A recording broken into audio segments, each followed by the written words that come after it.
켈러의 내가 만든 신이라는 책에 그 어떤 성공신화도 인간의 한계를 넘을 수 없다 라는 챕터의 글을 읽어드리겠습니다. 길들여지지 않는 하나님. 이스라엘 왕은 나아만이 전달한 편지를 읽고 자기 옷을 찢었습니다. 이스라엘의 하나님은 다른 신들과는 다르시며 왕 자신은 나아만의 치료를 명할 수 없었기 때문이었습니다.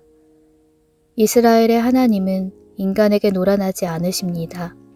돈으로 매수하거나 비위를 맞출 수 있는 대상도 아닙니다. 다른 종교의 신에 대한 개념은 사람이 하기 나름이어서 이쪽에서 정성과 헌신을 보이면 신들도 갚을 의무가 있다고 여겼습니다. 그러나 이스라엘의 하나님께는 그렇게 접근할 수 없습니다. 무엇이든 그분이 주시는 것은 은혜의 선물이기 때문입니다. 오늘 우리가 함께 나눌 말씀은 누가복음 23장 32절부터 43절 말씀입니다. 또 다른 두 행악자도 사형을 받게 되어 예수와 함께 끌려가니라. 해골이라 하는 곳에 이르러 거기서 예수를 십자가에 못 박고 두 행악자도 그렇게 하니 하나는 우편에 하나는 좌편에 있더라. 이에 예수께서 이르시되 아버지 저들을 사하여 주옵소서 자기들이 하는 것을 알지 못함이니이다 하시더라. 그들이 그의 옷을 나눠 제비 뽑을세. 백성은 서서 구경하는데 관리들은 비웃어 이르되 저가 남을 구원하였으니 만일 하나님이 택하신 자 그리스도이면 자신도 구원할지어다 하고 군인들도 희롱하면서 나아와 신 포도주를 주며 이르되 내가 만일 유대인의 왕이면 내가 너를 구원하라 하더라. 그의 위에 이는 유대인의 왕이라 쓴 패가 있더라. 달린 행악자 중 하나는 비방하여 이르되 내가 그리스도가 아니냐 너와 우리를 구원하라 하되 하나는 그 사람을 꾸짖어 이르되 내가 동일한 정죄를 받고서도 하나님을 두려워하지 아니하느냐. 우리는 우리가 행한 일에 상당한 보응을 받는 것이니 이에 당연하거니와 이 사람이 행한 것은 옳지 않은 것이 없느니라 하고 이르되 예수여 당신의 나라에 임하실 때에 나를 기억하소서 하니 예수께서 이르시되 내가 진실로 내게 이르노니 오늘 내가 나와 함께 낙원에 있으리라 하시니라. 아멘.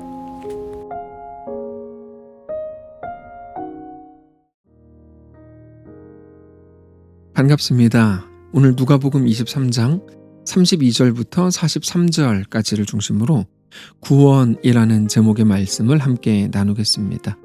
예수님은 십자가에 달리신 후에 십자가 위에서는 더 이상 무리를 가르치시지 않았습니다. 이제 어떤 기적도 없었습니다. 겉으로는 아무것도 나타나지 않는 순간이었습니다. 그러나 십자가는 어떤 기적보다 또 어떤 놀라운 일들보다도 하나님의 뜻이 가장 분명하게 드러나는 자리였습니다. 그게 오늘 본문에 소개가 됩니다.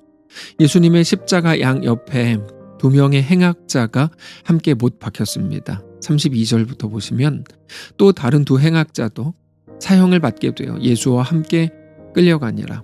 해골이라 하는 곳에 이르러 거기서 예수를 십자가에 못 박고 두 행악자도 그렇게 하니 하나는 우편에 하나는 좌편에 있더라. 골고다와 갈보리는 모두 해골이라는 뜻입니다. 그러니까 세 단어가 같은 의미입니다. 골고다, 갈보리, 해골. 로마는 거기에 예수님을 십자가에 못 박았고 다른 두 행악자도 예수님 양 옆에 십자가에 매달았습니다. 로마식 처형 방식에서 보면 이건 어쩌면 단순한 배치일지 모르지만 누가는 이 장면을 복음의 핵심으로 우리에게 보여줍니다. 예수님의 십자가는 그냥 죽음이 아니라 한 사람 한 사람에게 하나님의 뜻을 집요할 만큼 강력하게 들이밀어 넣는 사건이라고 우리에게 보여주고 있는 겁니다. 고통의 자리, 하나님의 침묵처럼 보이는 그 자리에 하나님은 선명한 뜻을 들어서 보여주십니다. 십자가 옆에 있는 두 사람은 겉으로는 같은 현실을 겪고 있는 것처럼 보였지만 전혀 다른 방식으로 반응합니다. 그리고 그 둘 사이에 하나님의 아들이 계십니다.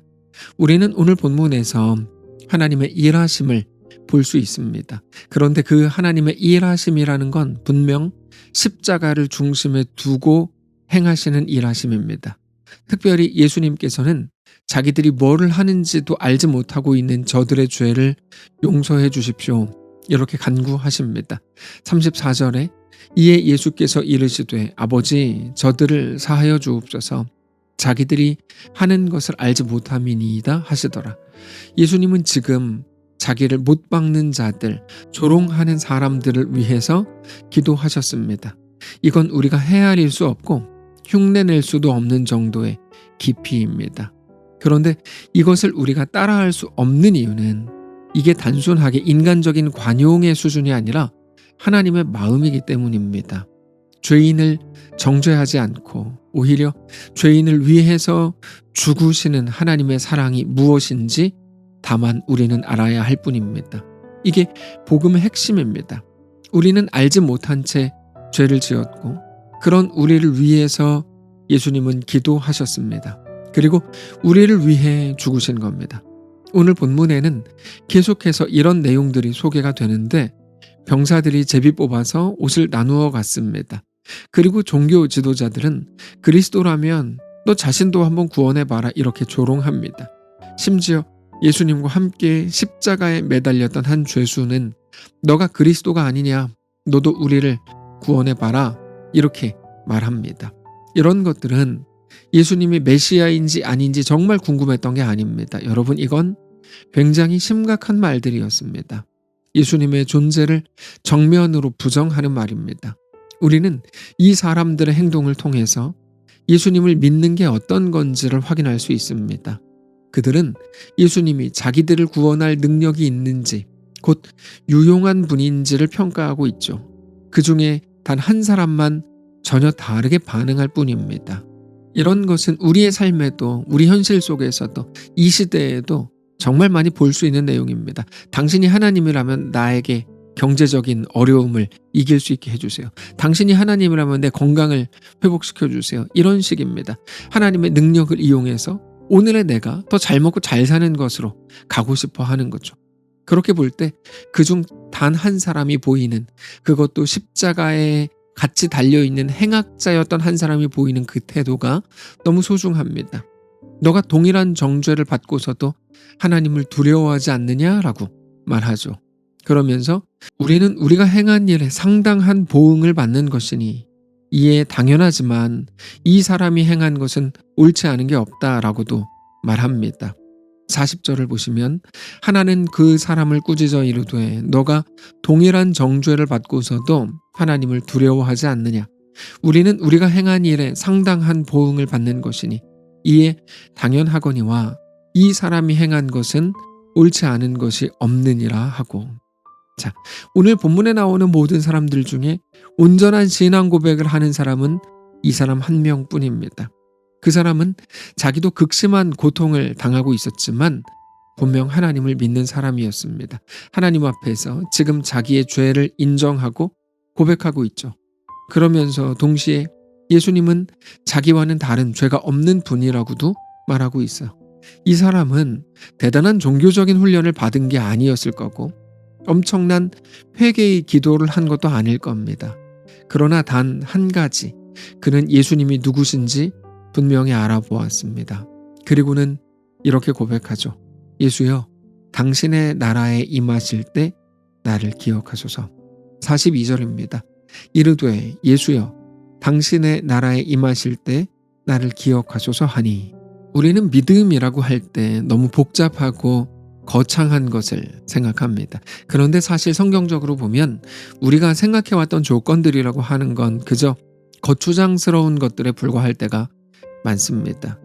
하나님은 그렇게 중요하게 여기지 않는 것들을 지금의 어떤 사람들은 규칙을 만들어가지고 굉장히 중요한 것처럼 생각합니다. 아마도 그들의 기준으로는 오늘 본문에 나오는 한편 강도는 절대로 구원을 얻을 수 없는 사람이었을 겁니다. 그러나 우리 예수님께서는 그 사람에게 오늘 너가 나와 함께 낙원에 있을 거라 이렇게 말씀을 하셨다는 것을 기억해야 합니다. 43절에 예수께서 이르시되 내가 진실로 너에게 이르노니 오늘 너가 나와 함께 낙원에 있으리라 하시니라. 너무 감사하고 행복한 말을 그 사람은 듣게 된 거죠. 그리고 예수님의 이 한 문장 속에 복음의 내용이 담겨 있습니다. 이 사람은 예수님의 왕 되심을 믿었습니다. 지금은 비록 연약한 자리에 있고 부족한 자리에 있고 죄 지은 자리에 있고 사람들에게 욕을 먹고 지탄받고 나쁜 사람이라고 평가받고 사형장에 있지만 그렇게 고통받는 모습이지만 그분이 자기의 나라에 임하실 것을 기대하고 있잖아요. 여러분, 이게 믿음입니다. 우리가 믿음이라고 할 때 믿음은 변화될 상황에 대한 기대가 아니라 그랬죠. 믿음은 내가 믿는 그분이 누군가 하는 겁니다. 내가 믿는 하나님이 누구신지를 믿는 겁니다. 그분은 어떤 조건보다 어떤 상황보다 상황에 대한 나의 판단보다 더 큰 분이어서 내 앞에 있는 모든 폭풍과 바람을 압도하시는 분이고 내가 생각하는 최악의 조건들을 모두 뒤집어서 우리를 가장 완전한 하나님의 백성으로 완성하실 거라는 사실을 믿는 겁니다. 결국 하나님을 믿는 거죠. 그래서 어떤 것이라고 해도 그 상황이 아니라 예수님을 보는 겁니다. 지금은 아무것도 보이지 않지만 예수님의 나라가 올 것을 믿는 겁니다. 예수님께서 한편 강도에게 말씀하신 오늘 너가 나와 함께 낙원에 있으리라 라고 하신 그 말씀을 우리는 기억해야 합니다. 십자가 죽음도 그 어떤 고통도 예수님의 왕 되심을 막을 수 없었습니다. 예수님은 모든 상황에서 구원을 선포하시고 구원을 이루십니다. 사랑하는 성도 여러분, 오늘 우리가 얻은 구원이 무엇인지를 우리는 알아야 합니다. 힘을 가진 사람들, 권력을 가진 사람들, 이름을 가진 사람들, 높은 사람들, 많이 배운 사람들은 오히려 예수님의 왕 되심을 거부하고 조롱하고 예수님을 적극적으로 죽이는 자리에 서 있었습니다. 그러나 아무것도 없었고 배우지도 못했고 대단한 종교적인 이름도 가지지 못했고 심지어 움직일 수조차 없었던 한편 강도에게 우리 예수님께서 구원을 선언하십니다. 우리는 우리가 얻은 구원이 무엇인지 진지하게 생각할 수 있어야 합니다. 자격이 없는 우리에게 구원을 주셨습니다. 죄의 고백과 예수님에 대한 신뢰, 믿음의 고백이면 충분합니다. 어떤 자격이나 어떤 조건이나 어떤 실력을 따지지 않습니다. 그런 의미에서 우리의 구원에 대해서 가장 중요한 말은 바로 오늘이라는 말입니다. 구원은 미래의 어느 순간이 아니라 지금 우리에게 대한 하나님의 선언이기 때문입니다. 예수님의 말씀은 때로 능력 없고 침묵하시고 보잘것없고 현실성 없는 것처럼 보입니다. 세력이 커지지 않고 부족하고 돈이 없고 영향력 없는 사람들은 아무런 힘이 없어 보이죠. 그런데 그건 여전히 세상에 속고 있는 중입니다. 우리의 모든 침묵 속에서, 연약함 속에서, 부족해 보이는 그 자리에서도 여전히 하나님의 왕 되심으로 가득하다는 것을 우리는 알아야 합니다. 우리의 어떤 상황인지가 아니라 우리 전 인생 속에서 모든 순간 늘 믿음으로 고백하실 수 있기를 원합니다. 예수님, 당신의 나라에 임하실 때 나를 기억해 주십시오. 이 고백을 오늘 우리의 인생 속에 두는 거룩한 날 되시기를 원합니다. 기도하겠습니다. 살아계신 하나님 감사합니다. 우리 삶의 전부를 하나님께 드립니다. 하나님 맡아주십시오.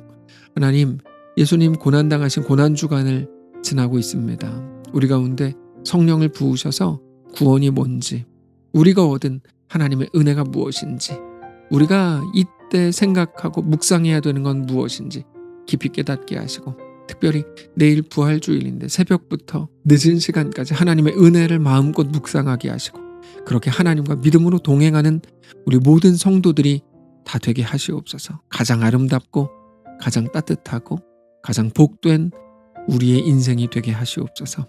감사드리며 살아계신 우리 주 예수님의 이름으로 기도합니다. 아멘.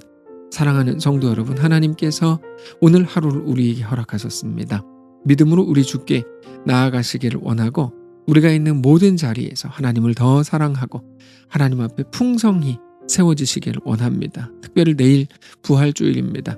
사랑하는 성도 여러분, 함께 모여 하나님을 경배하시길 원하고 특별히 내일 새벽 6시에 부활절 촛불 새벽 예배가 있습니다. 모든 성도가 모여 함께 부활하신 예수님을 찬양하고 11시에 있을 부활 경배 예배 모두 하나님을 기쁘게 예배하는 거룩한 날 되시길 바랍니다.